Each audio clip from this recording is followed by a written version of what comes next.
Olá pessoal do Aurora, sou Denilson Miato, estou aqui com ele que é pai, jornalista, escritor, defensor dos direitos humanos e ex-vereador da cidade do Recife, Ivan Moraes, para a gente debater um pouco sobre o Distrito Guararapes. Esse projeto foi lançado pela Prefeitura do Recife no último dia 30 de novembro, é uma parceria público-privada que prevê uma reurbanização ali do centro da cidade, especificamente no bairro de Santo Antônio, e que prevê a reforma de 14 apartamentos, sendo 12 para unidade habitacional e 2 de uso comum, que seriam um edifício garagem e uma cinemateca. Além da urbanização, 140 mil metros quadrados, que equivale a mais ou menos 14 hectares. E nós vamos conversar um pouquinho sobre esse projeto com o querido Ivan. Ivan, obrigado por aceitar o convite da Aurora para debater um pouco desse assunto tão importante para a nossa cidade quanto é esse projeto do Distrito Guararapes.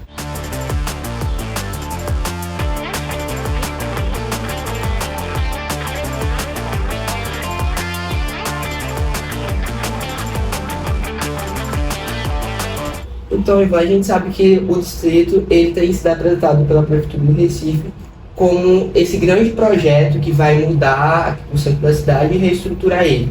E por meio principalmente dessa parceria público-privada que já é, digamos que, uma assinatura dessa gestão de João Campos. E eu queria saber como é que você avalia essa proposta, esse discurso de revitalização do centro. Veja, uma proposta muito coerente com a política que é feita por essa gestão, pelo PSB em geral aqui em Pernambuco. Note que existe hoje um órgão dentro da prefeitura somente para cuidar dessas parcerias, ou dessas privatizações, que é o que de fato acontece. É o mesmo órgão que organizou a privatização dos parques, por exemplo, que por uma merreca a gente cedeu o uso desses lugares por 30 anos para uma empresa privada. Você tem ideia, com a grana que se pagou para tomar conta de 4 parques por 30 anos, você não compra um apartamento no bairro de Casa Forte. É a mesma gestão que privatizou também a infraestrutura nos equipamentos de saúde, nos equipamentos de educação. Então, eles têm essa lógica de entender que o poder público deve fazer menos coisa e deve ceder os seus ativos para que a iniciativa privada tome conta. Eu acho que tem um princípio equivocado nessa coerência, que é a tarefa que o poder público tem de cuidar do que é público e de fomentar um tipo de desenvolvimento que sirva para que a gente tenha equidade, que a gente tenha justiça social. Primeiro, faltam contrapartidas sociais negritadas. Segundo, quando você passa pelo histórico, tanto das tentativas de participação da sociedade civil, quanto pelo histórico de estudos patrocinado pela própria prefeitura, você percebe um desencontro. A gente vê o Plano Centro Cidadão, foi feito há cerca de 10 anos com parceria da Universidade Católica. Logo após, houve o Recife 500 anos, que foi uma iniciativa patrocinada também pelo governo do PSB, a prefeitura anterior, na época comandada por Geraldo Júlio, e que determina como objetivo, isso é o Plano 500 anos, não é a sociedade civil que bancou, quem bancou foi a própria prefeitura, custou muito dinheiro, e eles dizem que uma das medidas para até provocar a moradia no centro, garantindo 30, 40 mil unidades habitacionais, seria executar a dívida dos imóveis que devem mais do que valem. Isso já foi corroborado, inclusive, por pesquisas da sociedade civil. Teve uma divulgada, acho que há uns 6, 7 anos, feita pela FASE, pela Habitat para a Humanidade, pelo Coletivo Caos, pelo Coletivo Recife de Luta, que mostrou que só no centro ampliado você tem, só em Santo Antônio, você tem 42 prédios que estão ou abandonados ou semi-abandonados, muitos deles devendo mais IPTU do que vale. E já há mecanismos legais para a execução dessa dívida acontecer. O que a gente percebe, e acho que o Distrito Guararapes é a cereja do bolo, porque não é a única medida. Então, primeiro, a prefeitura desiste de executar dívidas, reavendo o patrimônio que deveria ser público, e começa a oferecer vantagens para que os donos desses prédios possam ter suas dívidas perdoadas. Então, ele dizia assim, se você fizer uma reforma, você vai ter dívida perdoada. Como poderia, por exemplo, implementar o recurso do IPTU progressivo, né, que visa, daqui a alguns anos, inclusive, reaver esses imóveis. E agora o Distrito Guararapes. Então, o Distrito Guararapes é uma medida muito semelhante a todas essas medidas que a Prefeitura vem fazendo, contrária a documentos e estudos que foram realizados tanto pela sociedade civil quanto pela própria Prefeitura, incentivando é que o uso seja privatista. E aí pouca contrapartida social, alguma, para não dizer que não tem, mas muito pouca contrapartida social, coisa muito tímida. Você nota que alguns desses apartamentos vão ser vendidos através do Minha Casa Minha Vida, mas é o Minha Casa Minha Vida 3 ou 4. Então eu não estou falando de famílias pobres, que de fato precisam de uma habitação social. A gente está falando de famílias que ganham 6, 7 mil reais por mês. E acaba influenciando muito, né, Ivan? Assim, todos esses pontos que você comentou, no sentido de quem é que vai morar ali, por que está indo morar ali, como é que são mexidos esses pauzinhos da política e da economia que andam lado a lado, a gente não pode desassociar isso de forma alguma. E esse projeto, ele prevê a construção de 873 habitações de unidade social, unidade de habitação social, que é um termo muito específico e que eu sinto que ele foi um pouco deslocado, não sei como isso bate para você, mas que ele tem 1 metro quadrado acima do metro quadrado de Recife, que já é um dos metros quadrados mais caros do Brasil.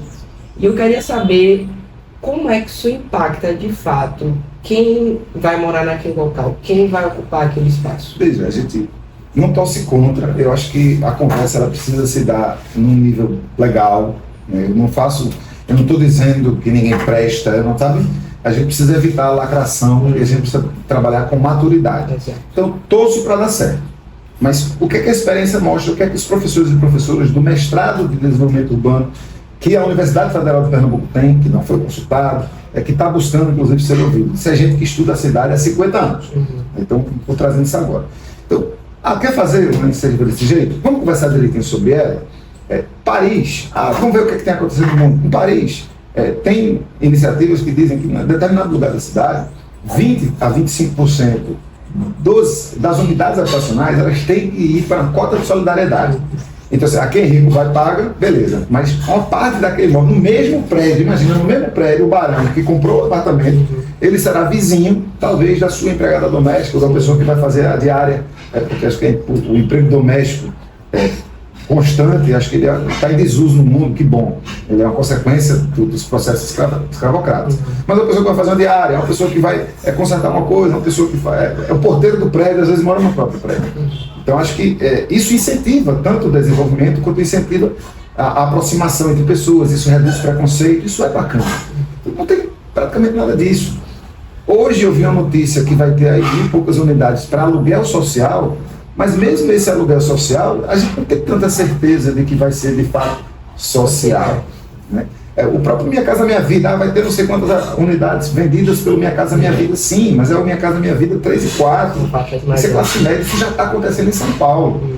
Em São Paulo já há empresas construtoras que estão vendendo apartamentos do Minha Casa Minha Vida, dessas unidades dos níveis mais elevados, e ganhando os incentivos necessários para produzir habitação para a mesma população. E muitas vezes não é nem para a população de classe média, ainda que fosse para a classe média, mas muitas vezes é para a especulação imobiliária.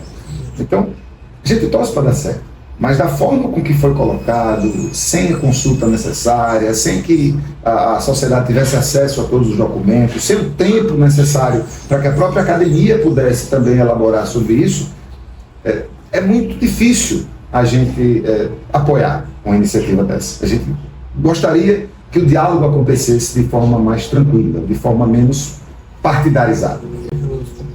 E isso também foi um ponto que gerou bastante discussão, essa celeridade com que todo esse processo foi tomado desde a sua construção. Acho que, de algumas leituras que fiz, esse projeto ele já vem sendo debatido internamente desde 2023, mais ou menos. Levou-se um tempo para se construir todo aquele arcabouço de ideias, de slides, de planejamento, mas que quando isso chegou na mão da sociedade ficou um tempo muito curto. Não acredito que isso invalide o processo, até porque foi feito de forma correta. Acredito que você pense dessa forma também.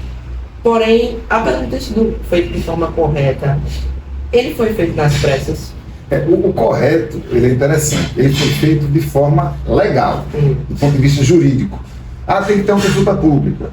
Mas veja, você mesmo disse. Então, há anos a prefeitura gesta o projeto. Há anos a prefeitura reúne-se com os grandes escritórios de arquitetura. Há anos a prefeitura contrata uma empresa, né, com profissionais que se dedicaram a construir essa proposta. Então imagina a quantidade de informação que existe nesses anos de debate. E aí a prefeitura pega e lança uma consulta pública, demora para disponibilizar os documentos, menos de um mês essa consulta ficou no ar, imagina. Aí vai fazer uma audiência pública, também é obrigatória, audiência pública remota, sem participação da sociedade civil na mesa, sem a oportunidade das pessoas terem lugar para falar. Assim, a participação era a partir do chat, em que as perguntas eram feitas, não necessariamente respondidas. Então, é muito questionável, né, essa correção do processo participativo. E também isso é uma tendência dessa gestão. Sim. É uma gestão que é marcada por essa pressa na entrega, né, uma palavra que o prefeito gosta muito, mas até a parte da entrega, a gente fica excluído do debate necessário. Sim. Muitas vezes os projetos chegam na própria Câmara de Vereadores, onde eu trabalhei durante 8 anos, mas chegam com regime de urgência.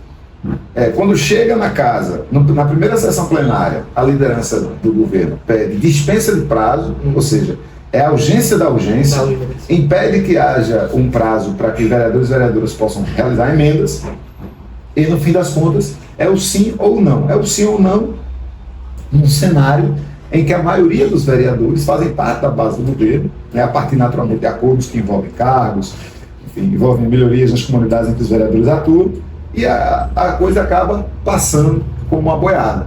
Foi assim na PPP da saúde, foi assim na PPP da educação, foi assim na PPP dos parques e praças, e foi assim agora no Distrito Guararapes. A impressão que eu tenho, e mais uma vez, gente, isso é uma conversa madura, uma conversa honesta. A impressão que eu tenho é que os gestores públicos que hoje atuam no Recife, a partir naturalmente do comando do nosso prefeito, é de dizer assim, participação popular atrapalha. Se a gente perguntar muito, a gente não faz. Sim. Não, deixa a academia estudar que a gente é que sabe executar. Sabe? E eu acho que esse é um tipo de pensamento do passado. Esse é um tipo de pensamento de viés autoritário. Sim. Ainda que talvez não seja a intenção o autoritarismo. Eu entendo, eu espero, acredito que a intenção é a pressa. É dizer que entregou, é dizer que fez. Eu fiz, eu entreguei. Mas às vezes essa pressa acaba nos prejudicando, acaba fazendo com que o que a gente tenha para mostrar, o que a gente tem para entregar, acaba não sendo um bem público, mas acaba sendo a entrega da cidade para os interesses de muito pouca gente. Nesse caso específico do Distrito Guararapes, acredito eu que vai ser um caso a se concretizar de fato nesses modos que a gente vê. E aí, o que é que isso significa para Recife em questão de mobilidade, habitação social, ter um caso nesses moldes do Distrito Guararapes em que pode impactar a moradia, comércio popular, transporte e circulação das pessoas ali também, porque vai ser um ponto interessante. A resposta mais honesta é dizer não sabemos. Nós não sabemos o que vai acontecer na cidade, porque a iniciativa do Distrito Guararapes, ela ainda é muito opaca. Ela não traz negritadamente, objetivamente, exatamente o que vai acontecer. Se você perguntar na rua, pouca gente está entendendo. A prefeitura vai pagar, a prefeitura vai receber como? Vai receber de quem? Essa empresa que vai ser concessionária, ou esse grupo, esse conglomerado que será concessionário desse pedaço da cidade, terá direito a quê? O que eles podem fazer, o que eles não podem fazer? Será que eles podem utilizar os espaços para publicidade? Será que eles podem, eventualmente, fechar ruas sem necessariamente uma autorização do poder público? Os imóveis que ainda estão abandonados, qual será o destino desses imóveis? Qual o poder que o poder público e a população em geral ainda resguarda sobre esse pedaço da cidade? Isso, para mim, ainda está muito nebuloso. Eu acho que todas essas coisas deveriam ter sido dialogadas com mais tranquilidade. Agora, o que acontece é que a gente tem uma prefeitura extremamente partidarizada. A gente tem uma prefeitura que quer o tempo todo vencer a própria sociedade civil. E essa é uma lógica que eu tenho dificuldade de compreender. Como é que um prefeito, que não é prefeito do partido dele, ele é prefeito da cidade do Recife. Muitas organizações que têm atuado e que têm buscado participar, e eu não estou falando somente das PPPs, eu estou falando de quase tudo, da época da vacinação do Covid, o Promorar, que é um programa que a gente tentou fiscalizar durante muito tempo, que poderia melhorar ou piorar as condições de moradia do Recife, mas que foi tratado também a toque de caixa. Então, eu acho esquisito que um gestor público, numa democracia, entenda que ele precisa, que ele deve vencer a sociedade civil, que ele deve realizar estratégias para que haja menos permeabilidade nas políticas que ele propõe. Porque eu acho que o poder público tem que ser justamente o contrário.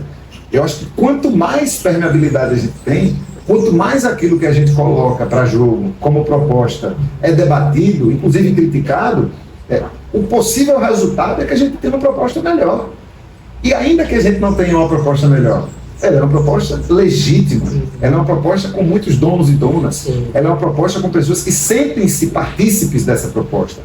E aí, para a gente fechar agora, de fato, como eu disse, é meio estranho você ter um povo que gosta muito de sua cidade, que gosta muito de participar, e um prefeito que mediatiza muitas coisas, mas que, por incrível que pareça, não mediatizou essa conversa da forma que deveria.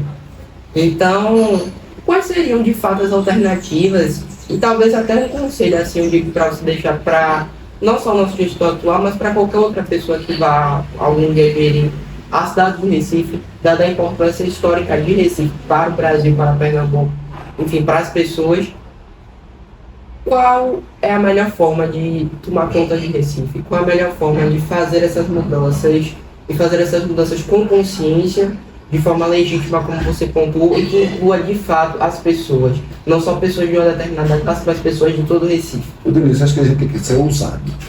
Eu acredito muito na ousadia como força política. A ousadia, inclusive, para debater. Né? Não parece ser tão ousado, mas falando de como as coisas funcionam no Recife, em Pernambuco hoje, debater é muito ousado. Eu falo com a gente, consultar o MDU, consultar a sociedade civil, dar uma lida nos resultados de conferências das cidades que já houve, o que traz essas conferências, dar uma lida nos documentos que foram escritos pela própria prefeitura. O Recife 500 anos, patrocinado pela prefeitura, feito pela Ares, que é uma agência que funciona quase que exclusivamente com recursos da prefeitura do Recife, e ver o que está escrito. Então, uma das coisas que eu acho que talvez fossem óbvias, mas que demandam ousadia e coragem política, é você executar as dívidas do que está abandonado no centro do Recife e não perdoá-las. Porque quem deixou esses imóveis abandonados há tantos anos, eu não entendo como merecedor de um benefício desse. Mas é um custo jurídico, porque demora, tá? Gente, demora para quem? Assim, que tipo de disposição a prefeitura está a fim de empreender? Mais uma vez, vamos dar exemplo. Quando é para tirar 300 moradias para dar lugar a um viário de uma ponte, isso foi feito no bairro de Apipucos para construir a ponte Jaime Guzmão, 52 residências dentro de uma ZEIS e mais de 200 casas vulneráveis que havia ali perto do rio foram retiradas. Essas 300 famílias foram retiradas num tempo muito curto, com muito pouco espaço de negociação.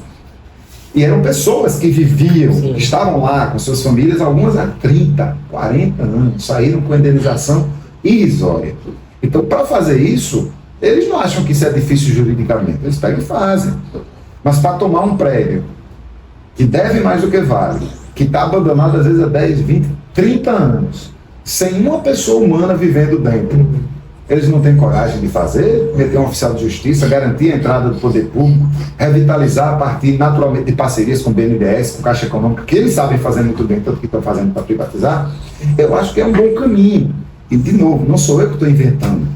Isso é resultado de pesquisas, de planejamentos, de conferências, do que quer que seja. Ivan, e o que mais? E como é que a gente faz a vida acontecer lá dentro? Tem um projeto, uma iniciativa que também foi nossa, junto com os brincantes, de criar a cidade das culturas populares ali perto, dar vida ao centro. É você pegar ruas como a Rua da Imperatriz. É você entender, por exemplo, que o comércio, ele mudou. As pessoas hoje elas estão consumindo, quando o objetivo é somente consumir mercadoria, as pessoas vão para o computador e elas compram e recebem em casa.